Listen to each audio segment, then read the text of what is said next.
Hello everyone. It's been a long wait, right? Okay, anyway. So now let's get into the video.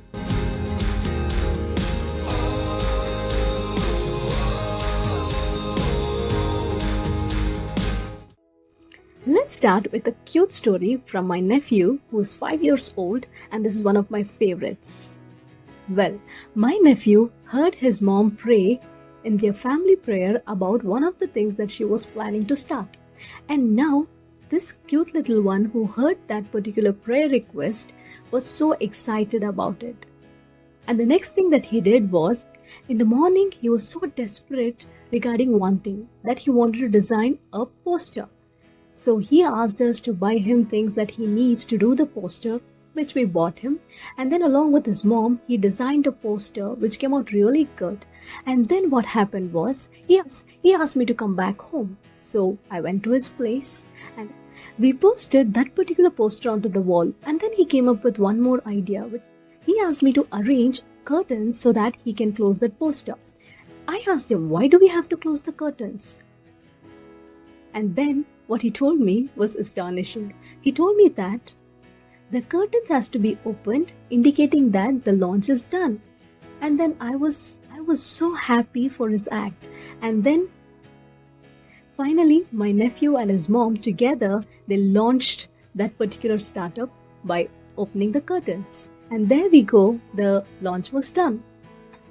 The reason for me to share this incident is because that is when I came to know who he has become, the man he is becoming, the one who is so excited for others' joy, and he came up with ideas. And then, though we are the ones who's raising him, yet I didn't know that this little one knew so many things on how to support others, to encourage others, and also to make them happy for something that's on their mind. That was something shocking to me. Similarly, something happened with God as well, and that is, I admit with all my heart that it was my best decisions to meditate on the life of Abraham in the past year. And as I was reading Genesis chapter 22 verses 12, I found this verse that was kind of new to me. That is, now I know that you fear the Lord. And I was like, God, are you serious? After 10 chapters, you say that you know Abraham? That is not something surprising. Just as I was saying in the example, that is the incident that I shared about my nephew, we see that how my nephew had grown to the person who he is right now. Similarly, even Abraham was raised by God. They were in relationship, but there came a time when God had to know who Abraham has become.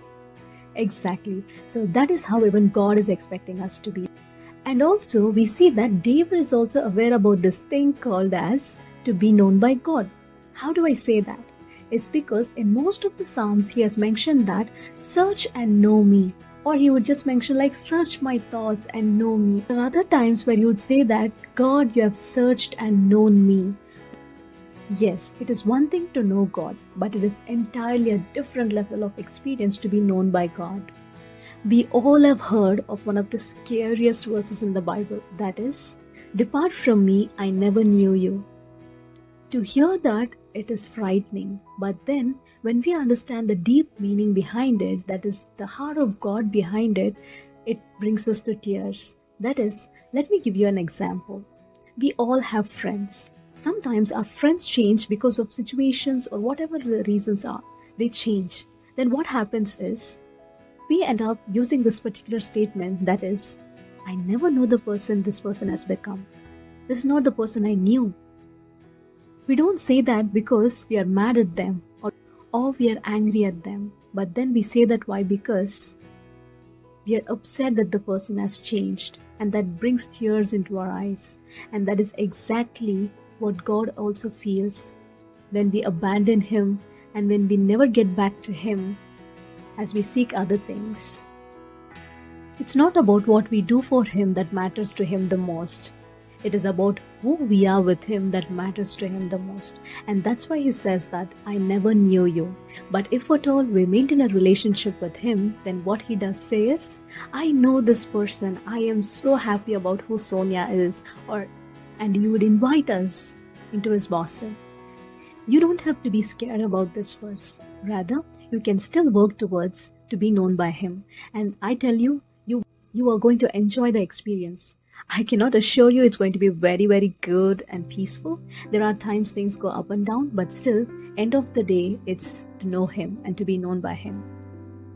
The next thing that I shared in that video regarding our purpose is for others to know God through us. So, how do we do that? And let me show you one verse. It is in John chapter 13 verses 35, which says that, "By this everyone will know that you are my disciples." But how? When you love one another. So that is what God says. And also in 1 John chapter 4 verses 8, he says that, "Whoever does not love does not know God, because God is love." And that gives us the complete description about it. That is why God says that, "Go and make disciples," which reveals that we are here to obey Christ by loving others. Let me give you a quick example. That is, let's say a father, mother, and 4 siblings.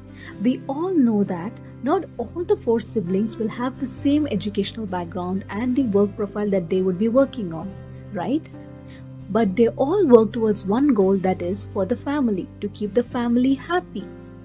As they do that, part of the family's burden and the responsibilities is taken off of the parents' shoulders, and that gives a lot of joy to the parents. Exactly, that is what even we are here on earth. That is, we get to know about God, we grow in relationship with God, and then we take up the responsibility of letting others know God through love in our actions. When we realize all of these things, that is, to know God, to be known by God, and also for others to know God through us, and vice versa, what happens is we're transforming into the image of Christ. And when that happens, that fulfills the purpose of our life. Let me put it in one line, that is you receive the love of the Father. Then He acknowledges your love, that is your obedience. And once that is done, the next thing that we do is we love others just the way God loves us. And that can be a challenge, but still. So, my dear friends, there's this one thing that God is asking from us, and that is He wants us to call Him, and He needs a relationship with Him. Just like how you hang out with your friends, He wants to hang out with you. And He's expecting us to be like a child, to obey Him in whatever He's asking. My humble request, it's never too late. You can always talk to Jesus. He's one of the best persons on earth that you can meet. And something amazing is that you don't have to go in search of Him. He's always available. If you want me to describe about Him, let me tell you a little bit. That is, He's loving, He's kind, He's patient. Above all, He's very cute, and also He's innocent. He's childlike. He gives you the rest that you need. He's very, very peaceful. So, would you make a choice to give Him the opportunity to lead your life and just see how He changes things around? And I'm telling you, you will never ever regret it. It's going to be worth the try. And when your Heavenly Father becomes everything to you, your purpose is fulfilled in Him. I will never ever regret introducing my friend to you. That is Jesus. And I call Him Jesus Daddy.